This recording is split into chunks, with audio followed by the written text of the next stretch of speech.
So, whilst I was dining in a restaurant with some friends who were visiting Spain, it soon became very apparent that some of the nuances of Spanish dining were very foreign to them. And what are normal occurrences when you live in Spain might be very different to those when you're new or you're visiting. So in this week's episode of 2 Minute Tuesday, we take a look at Spanish restaurants. So welcome to episode number 126 of 2 Minute Tuesday with Hundon Valley Homes.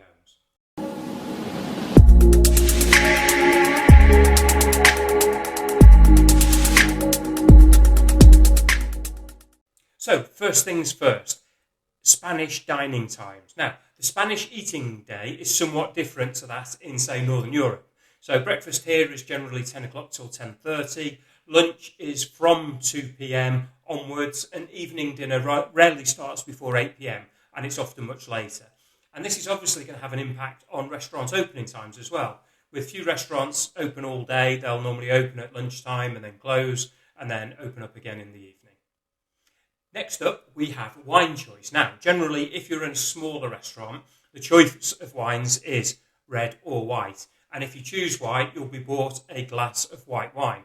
And generally, not asked if you prefer dry, medium, sweet, you'll get the most local wine as well. Now, next up, we have got fresh food. Now, you've come to the right place if you want to enjoy fresh food. Most food is prepared fresh each and every day. The restaurant menu, rather than having a printed affair, they'll often have a blackboard out at the front of the restaurant, or even sometimes they bring the blackboard to the table for you to view.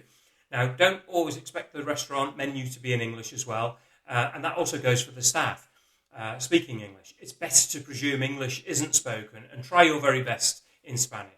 And that leads me nicely onto service. Now, I would call Spanish restaurant service polite, if not friendly service.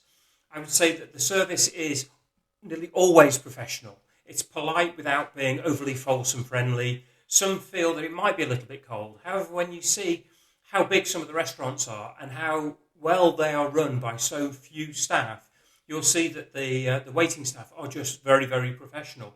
Very few of them dealing with many, many tables. They have to be quick when they're dealing with you. So next up we have restaurant specialities. Now, each restaurant will have their own speciality, and we have a great advantage here that with the help of things like Google reviews, Facebook, TripAdvisor, you have the advantage of seeing what clients that have gone before you and visited have had to eat and what they've actually thought of it. So check out all the local specialities before you actually go to the restaurant. That can also help you make your choice of restaurants. Now, Spain isn't just about paella and gazpacho. However, using these as an example, each restaurant will have their own sort of unique take on each dish. And this changes from restaurant to restaurant and region to region. So paella is a local Valencian dish. It should be made with snails and rabbit. However, you can have seafood, chicken, vegetable, and it will vary depending on which area you're actually in. Now, one of the great institutions in Spain is the Menú del Día. Now, this is a great idea. It was originally derived so that normal workers, working people, could have a substantial meal each day. And it's now become a bit more of a restaurant marketing tool, but nobody's complaining. You can have a freshly cooked 3-course meal with options of bread and half a bottle of wine or beer for 8, 9, 10 euros a head. And it's a fantastic meal midway through the day. So that's the Menú del Día. Now, a question a lot of people ask is about tipping. Now, the level of tips in Spain is, say, not like the USA, where there is a minimum expected and you would insult somebody if you didn't leave them a good tip. Here, you can leave what you feel is applicable based on the food and the service. If you're paying by card, also be sure to ask the restaurant to add the gratuity onto the total price, or just leave some coins in the basket. If you're just ordering a coffee, then it's expected that you wouldn't leave a tip. And if you're having a big meal, then maybe you decide to leave a few euros. But it's not the levels that you would expect to leave in other parts of the world. Remember, though, that this is often people's full-time jobs, and it's not the best paid job in the world, working in restaurants. So if you have good service and you have good food, leave as much as you're comfortable to do so. Now, the next topic, I've called it ordering. However, really it's the order in which the food arrives on the table. This is often fun and it catches out lots of people. So let's say imagine it's a table of 2 and you're ordering 2 starters and 2 main courses. You would expect that they would be served 2 starters together and the 2 main courses together. Sometimes that's correct. However, many times it's going to be presumed that you're sharing the starters. So one of the starters will be bought and you will eat that one together, and then the second starter will then be bought. You eat that one together. Same could go with the main courses if they're shareable dishes. For the chaps out there who maybe have left enough room for pudding, if your partner doesn't want pudding and you think you're going to have a pudding to yourself, maybe not, because the pudding will come with 2 spoons and you'll inevitably end up sharing it.